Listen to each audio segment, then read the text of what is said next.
being Spider-Man is it's a lot different responsibility than being Lois Lane, you know? And, is it though? I mean, we're both playing characters that have been sort of beloved Canonized and yeah, exactly. Yeah. But in a way, I think of it sort of like theater, because in theater, roles get played time and time again with different interpretations. Yeah. So I never feel like I own ownership. a role. No. Yeah.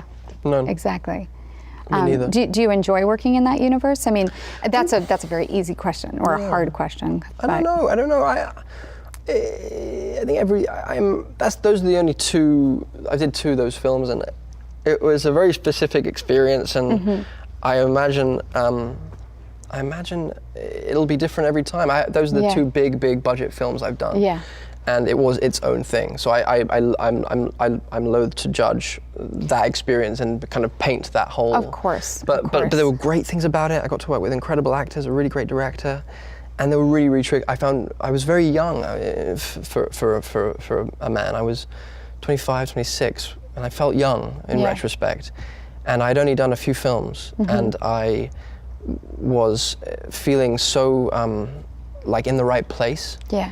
And like I knew, like I was being guided somewhere. And doing the Spider-Man stuff, I felt guided into it. I knew it was the right thing for me to do. I learned a lot about what feels good and what doesn't feel good. Yeah. And what to say yes to. Like those tight suits don't feel so good, huh?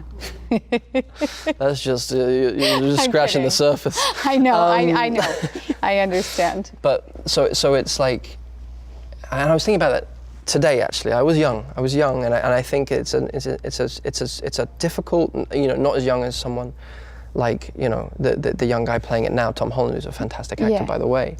But there's something about being that young in that kind of machinery, which I think is really dangerous. And I wasn't young, I wasn't a teenager, but I was still young enough to struggle with the value system, I suppose, of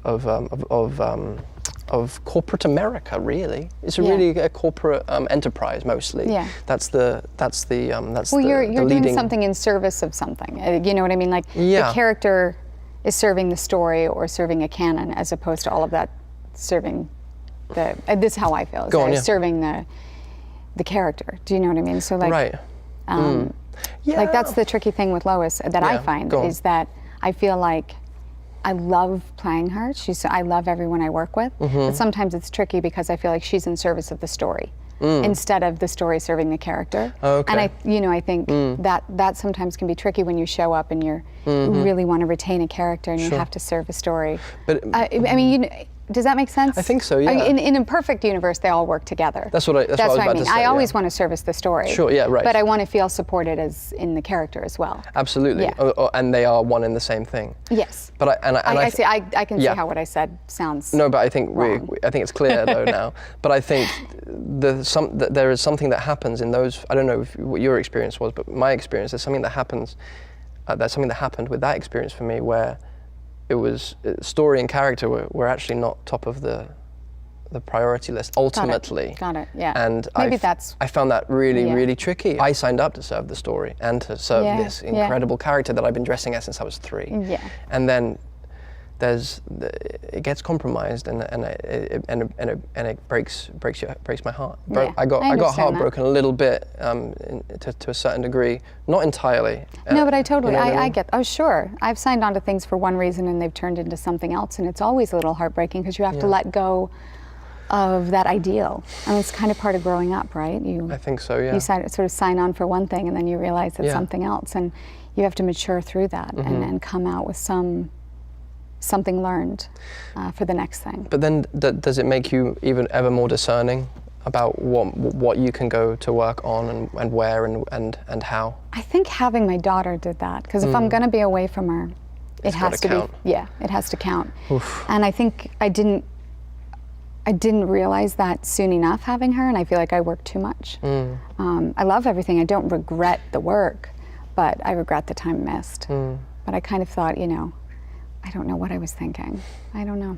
It's weird. There's something really beautiful about regret. Yeah, isn't it? Because if you're not going to repeat the actions. Exactly. Right? I think regret means that you won't.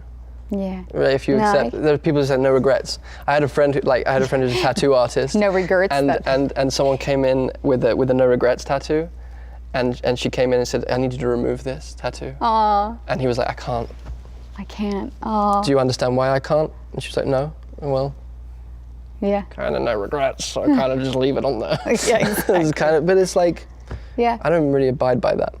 I think regretting is kind of healthy. Well, I think I like, but I also take a lot of accountability for my own action. Mm-hmm. So I think that's important as well. And I think when you're somebody who does take accountability, you can have regret for, having hurt somebody, or if we're looking at accepting a film, which really is not, hopefully not my biggest regret. That means I'm not really doing it right, If I'm in a scene, I'm not a woman who's a size 2. If I'm in a sex scene, I want to play the sex scene. I want to say, this is why I'm attracted to you. This is why it's gotten to this point. This is what my body looks like.